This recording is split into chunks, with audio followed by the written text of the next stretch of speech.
Turkey benefits from Iraq's oil exports and would continue to do so from an independent Iraqi Kurdistan.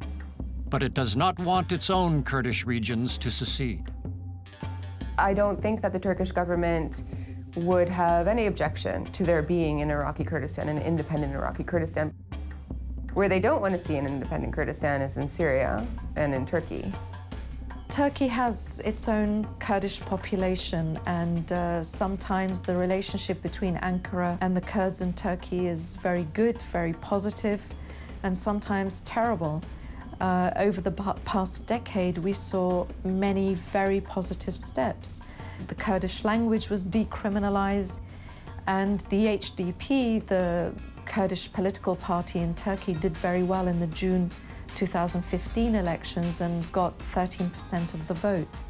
Turkey has provided a financial lifeline to the KRG. We've been able to export oil via Turkey, and this has supported our economy. But we are deeply concerned by what happens to the Kurdish population in Turkey. We want the peace process to begin again, and we want an end to the current violence.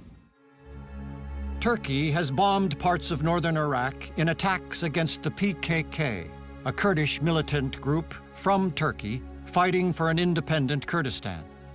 Turkey, the US, and the European Union consider the PKK a terrorist organization. They recently resumed their campaign against the PKK, who locate in the very northern mountainous areas of Iraqi Kurdistan and in the southern Turkish areas of those same mountain ranges.